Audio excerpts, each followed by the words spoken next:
Hello children, I hope you all are good.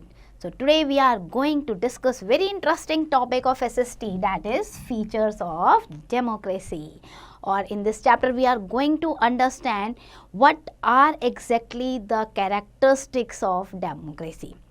बेटा in the previous chapter you have studied democracy क्या है, form of government है जो लोगों के द्वारा चूज की जाती है in a short term peoples government. तो सबसे पहला फीचर जो डेमोक्रेसी का आता है that is the universal adult franchise. Universal adult franchise means right to vote. और यहाँ पे क्या है कि हर एक व्यक्ति को डेमोक्रेसी में जो भी एक एज का क्राइटेरिया एज बार रखा गया है उस एज और उससे ऊपर की एज के लोगों को राइट टू वोट का अधिकार होता है without any discrimination. For example in India the people who are of 18 years and above 18 years they can cast their vote in an election without any discrimination. ठीक है, तो ये एक सबसे बड़ा टर्म है डेमोक्रेसी का जहां हमें पॉलिटिकल पार्टिसिपेशन मिल रही है, इसलिए हम इसे कहते हैं यूनिवर्सल एडल्ट फ्रेंचाइज.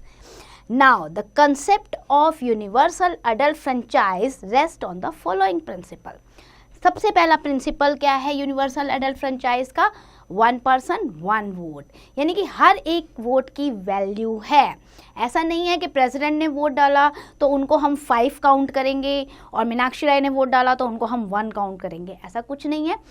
हर एक व्यक्ति के वोट की वैल्यू इक्वल है, यानी 1 person equal to 1 vote. Then second आता है इसका responsible government. As it is a representative form of government so it is responsible to do the work for the welfare of the people. तो ये responsible government है, अगर गलत काम किया तो they have to give the answer to the people. Next election में लोग इन्हें जो है चूज नहीं करेंगे. Now democracy has become more popular form of government in the world over the passage of time, though it may not exist in the true form of the democracy in some centuries.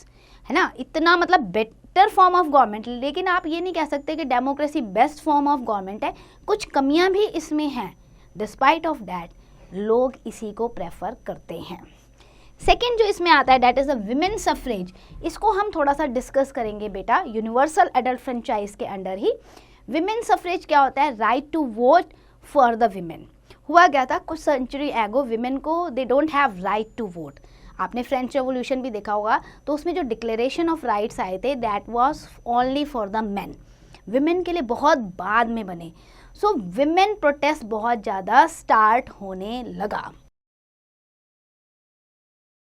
Women को ये लगता था that they are not only the part of family, they are not meant for that they have to do the household work only.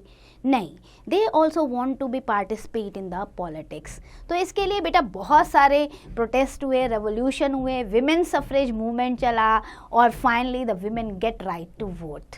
Okay, तो ये आप देख रहे हो इतना पिक्चर में दिखा रखा है, इतनी लंबी लाइन विमेन की लगी हुई है to give the vote. Even और आज के टाइम पे आप देख सकते हो कि लेडीज़ तो हर जगह आगे आ चुकी हैं, चाहे मेडिसिन फील्ड हो, चाहे एविएशन हो, एस्ट्रोनॉमी हो, मिलिट्री हो, टीचिंग हो, everywhere you can see that women are showing their best performance. So ये राइट टू वोट भी उन्हें पॉलिटिकल एरेना में आने का एक मौका मिला.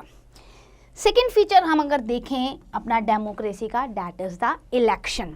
It is truly said that no election means no democracy. आप डेमोक्रेसी चला ही नहीं सकते बिना इलेक्शन के.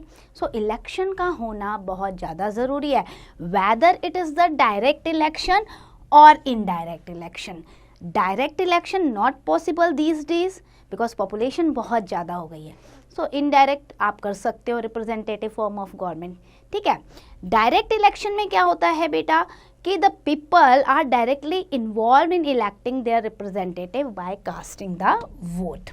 अब डायरेक्ट इलेक्शन को थोड़ा सा प्रोसीजर ध्यान से समझो. इसको होता क्या है, the holding of an election involves the number of procedures in order to make it smooth. भैया आपने इलेक्शन अनाउंस कर दिया, मान लो इलेक्शन कोई ऐसी चीज़ नहीं है कि भैया एक दिन में कर दिया और एक दिन में हो गया. An number of process involve in it. Example लो आप इंडिया में अगर इलेक्शन अनाउंस हो रहा है ना तो उसकी रिस्पॉन्सिबिलिटी इलेक्शन कमीशन के ऊपर होती है। You can see the photograph of the building of election commission. Election commission का काम इतना ज़्यादा बढ़ जाता है, सबसे पहले तो भैया उसे इलेक्टोरल रोल मेंटेन करना पड़ता है, यानी हर बंदा जो 18 ईयर और उसके ऊपर का है उसका नाम अगर उसमें है, सो इलेक्टर रोल जो है वो चेक होती है कि हाँ सबका नाम आ गया वोटर लिस्ट में या नहीं आया, तो वो सारी वोटर लिस्ट जो है उन्हें बनानी पड़ती है। After that they had to issue everyone EVM. होता क्या है, EPIC आपका इलेक्ट्रॉनिक फोटो आइडेंटिटी कार्ड, यानी कि वोटर आईडी, आपको वोटर आईडी जो इशू करता है वो इलेक्शन कमीशन करता है। उसके बाद पूरा का पूरा इलेक्शन प्रोसीजर बनाना, कहाँ पे कौन से सेंटर बनेंगे, सबको गवर्नमेंट डिपार्टमेंट में जो भी उसमें रिस्पॉन्सिबल है उनको पूरा जो है ट्रेनिंग देना, तो ये सारी जो रिस्पॉन्सिबिलिटी होती है वो इलेक्शन कमीशन की होती है। एंड एट लास्ट EVM जो आपका होता है ना, इलेक्ट्रॉनिक वोटिंग मशीन, इसका भी जो है पूरा का पूरा बंदोबस्त इलेक्शन कमीशन करता है, और वो ये देखता है कि हर पोलिंग बूथ पे जो है प्रॉपर EVM जो है यूज़ हो रही है या नहीं हो रही है।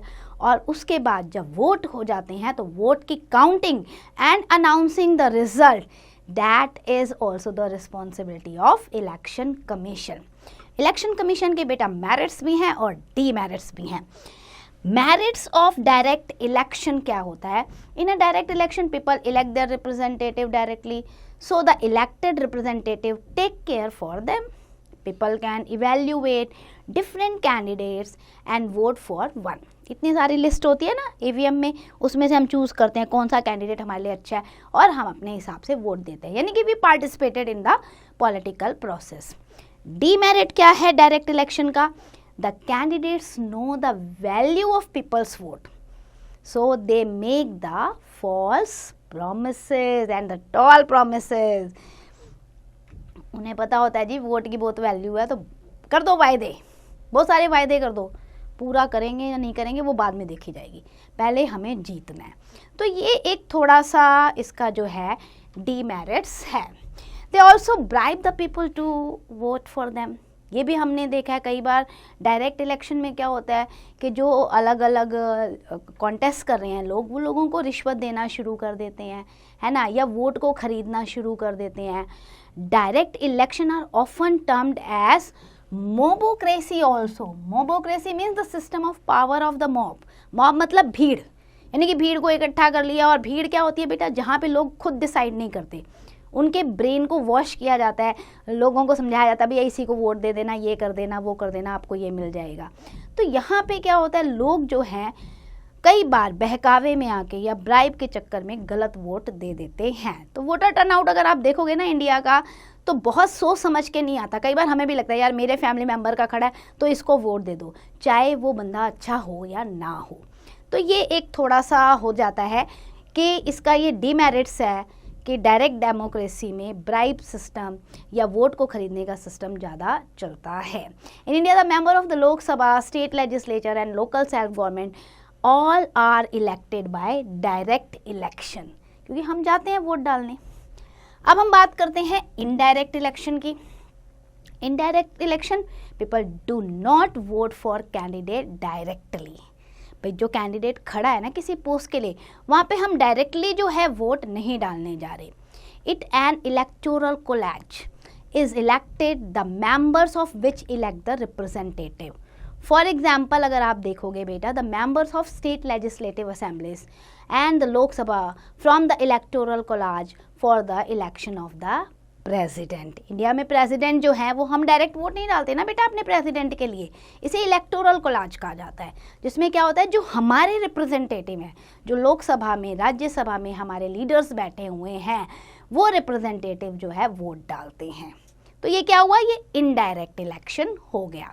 अब इसका मेरिट क्या है, the members of electoral college are experienced and educated, so they elect the representative on the merit base.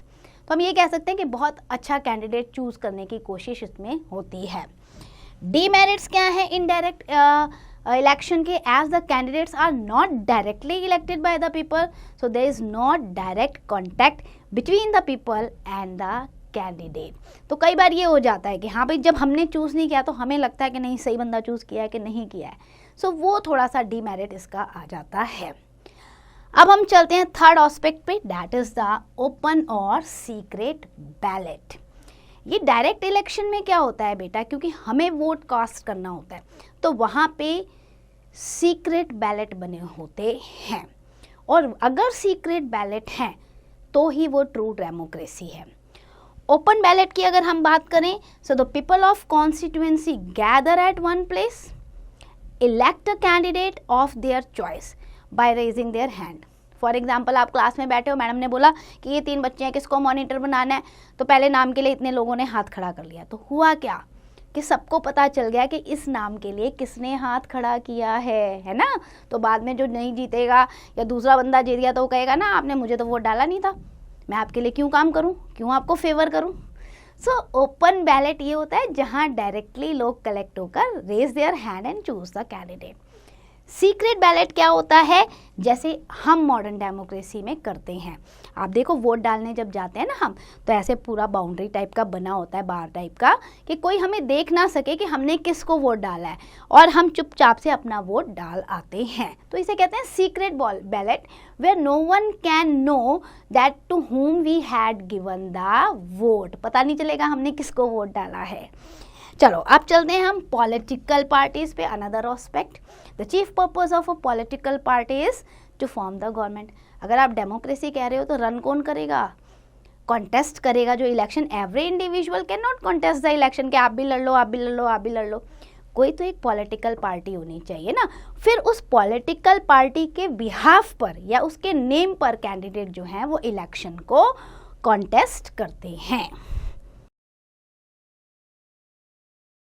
अब why do we need the political party, क्योंकि पॉलिटिकल पार्टी क्या होता है, the group of leaders, members, followers, और political party के name पर election contest किया जा सकता है, because not even a single individual can, every individual can not contest the election. अब होता है क्या बेटा, डेफिनेशन अगर मैं दूं पॉलिटिकल पार्टी की, तो political party is a group of individual who share और प्रोफेस अ कॉमन आइडियोलॉजी, जिनकी एक जैसी सोच, एक जैसी विचारधारा होती है ना, वो सब मेंबर मिलकर जो है एक पीसफुल मैनर में अपनी एक पार्टी बनाते हैं, इलेक्शन कॉन्टेस्ट करते हैं, तो हम उसे पॉलिटिकल पार्टी कहते हैं। Now what are the functions of the political party. सबसे बड़ा फंक्शन यही है बेटा जी, कॉन्टेस्ट करो इलेक्शन को एंड फॉर्म द गवर्नमेंट। अगर आपने इलेक्शन कॉन्टेस्ट नहीं किया तो आप पॉलिटिकल पार्टी नहीं है, आप सिर्फ पार्टी हैं। ओके, तो इलेक्शन कॉन्टेस्ट करना है, फिर अपनी आइडियोलॉजी से लोगों को अट्रैक्ट करना है, फॉलोवर्स बढ़ाने हैं ताकि वो आपको वोट डाल सकें, आप जीत कर आएँ और फिर आप गवर्नमेंट फॉर्म कर पाएँ। अगर रूलिंग पार्टी नहीं बनते तो एक अच्छी अपोजिशन पार्टी के तौर पे आप जो है पार्लियामेंट में आएँ। Now the merits of the political party. Political party क्या करती है, they aware the people about their right, cautions the government about its function, it raises the important local, national and international issues time to time, क्योंकि ये political party होती है जो इन सारे issues को उठाती हैं। डीमेरिट्स क्या होता है पॉलिटिकल पार्टी का, the chief purpose of political party is to form the government. भैया अगर मुझे गवर्नमेंट बनानी है तो गवर्नमेंट बनाने के लिए, अपने मैक्सिमम लीडर्स को जिताने के लिए मैं कोई भी डर्टी ट्रिक्स यूज़ कर सकती हूँ। So here it is only the power play game where to win the election political party sometime uses the dirty tricks. So ये इसका सबसे बड़ा डीमेरिट्स है यहाँ पर। अब हम चलते हैं बाय पार्टी और मल्टी पार्टी सिस्टम की तरफ। बाय पार्टी सिस्टम बेटा क्या होता है, जहाँ पे ओनली 2 पॉलिटिकल पार्टीज हैं, ओके, और उन्हीं 2 पॉलिटिकल पार्टीज के रिप्रेजेंटेटिव इलेक्शन कॉन्टेस्ट करते हैं, यानी कि लोगों के पास सिर्फ 2 पॉलिटिकल पार्टी हैं, उनमें से आपको चूज करना है, इधर दिस और दिस। तो ये होता है। और मल्टी पार्टी सिस्टम क्या होता है, where there are so many political parties and you have to choose among them. तो यहाँ पर क्या है, बहुत सारी पॉलिटिकल पार्टीज़ हैं और उन बहुत सारी पॉलिटिकल पार्टीज़ के जो रिप्रेजेंटेटिव हैं उसमें से आपको चूज़ करना है कि हमें किसे जिताना है। अब क्या बेटा, both bi party and multi party system have worked very well in the world. We can find the bi party system in America, England. अगर आप यहाँ देखोगे ना, 2 ही पॉलिटिकल पार्टी सिस्टम है, और मल्टी पार्टी सिस्टम का सबसे बड़ा एग्जाम्पल इंडिया है, and after that Brazil and France. Now we are moving to the coalition government. Coalition government क्या होती है बेटा? देखो, जब भी कोई भी पॉलिटिकल पार्टी इलेक्शन में मेजॉरिटी से नहीं जीतती है, फॉर एग्जाम्पल मान लो आपके पास 500 सीट्स हैं, ओके, एग्जाम्पल मैं आपको दे रही हूँ. उसमें से मेजॉरिटी में आने के लिए आपको कितनी चाहिए? हाफ से थोड़ा ज़्यादा. हाफ होता है इसका 250, यानी आपके पास अगर 251, इसको ऐसे लिखेंगे 251, अगर 251 कैंडिडेट आपके जीत कर आ रहे हैं, then you are in the majority. अब प्रॉब्लम क्या होती है, where there are so many political parties, multi party system है ना, तो वहाँ पे आजकल ये देखा गया है कि लोगों के व्यूज़ अलग अलग हो गए हैं. Not a single party is able to win the election in majority. अब क्या होगा भाई, सरकार कौन बनाएगा भाई? किसी के पास 50 सीट आ गई, किसी के पास 80, किसी के पास 100, किसी के पास 150, लेकिन 251 का क्राइटेरिया कोई नहीं जीत पाया. तो क्या होता है, आफ्टर इलेक्शन जिसके पास ज़्यादा सीट्स होती हैं, जिसके ज़्यादा कैंडिडेट जीत कर आते हैं, प्रेसिडेंट उनके हेड को कॉल करता है और उस पॉलिटिकल पार्टी को कहता है कि आप जो है मेजॉरिटी बनाइए, आपको टाइम दिया जा रहा है. अब मेजॉरिटी बनाने के लिए क्या होगा कि मान लो मेरे पास ज़्यादा कैंडिडेट हैं, तो मैं आपके पास चलेगी, भाई you join the hand with me, I will give you this, और आपने मेरी पार्टी ज्वाइन कर ली, आपकी 40 सीट मेरे पास आ गई, 10 सीट किसी और ने दे दी. तो अगर मैंने बहुत सारी या कुछ या 1 या 2 पॉलिटिकल पार्टी के साथ हैंड ज्वाइन करके मेजॉरिटी प्रूफ कर दी और गवर्नमेंट बना दी, तो that is the coalition government. Means where there is no single political party is ruling, there is a combination of the political parties. जब एक से ज़्यादा पार्टीज मिलकर सरकार फॉर्म करें तो उसे हम कोलिएशन गवर्नमेंट कहते हैं. और ये जो है आपका बिफोर इलेक्शन अगर होता है तो हम अलायंस कहते हैं, आफ्टर इलेक्शन है तो कोलिएशन गवर्नमेंट कहलाती है. जो आपकी एनडीए है, यूपीए है, पहले क्या होता था, कांग्रेस बहुत ज़्यादा इलेक्शन जीत कर आती थी मेजॉरिटी में, लेकिन अभी क्या बीच में यूपीए आई. यूपीए मतलब यूनाइटेड प्रोग्रेसिव अलायंस. कांग्रेस की मेजॉरिटी थी लेकिन पूरा टारगेट नहीं अचीव कर पाई, तो उन्होंने अदर पार्टीज़ के साथ हैंड ज्वाइन करके कोलिएशन गवर्नमेंट बनाया. Same as BJP. बीजेपी का क्या है, एनडीए, नेशनल डेमोक्रेटिक अलायंस. तो ये भारतीय जनता पार्टी ने अपना दूसरी पार्टीज़ के साथ हैंड्स ज्वाइन कर रखे हैं. That is the coalition government. Knowledge window में चेक करो, when a political party secures 1/2 और more seat, it is told to have the secured majority. भाई अगर उन्होंने हाफ से ज़्यादा सीट जीत ली तो वो मेजॉरिटी में आ गए हैं. अब मेरिट्स क्या होते हैं कोलिएशन गवर्नमेंट के?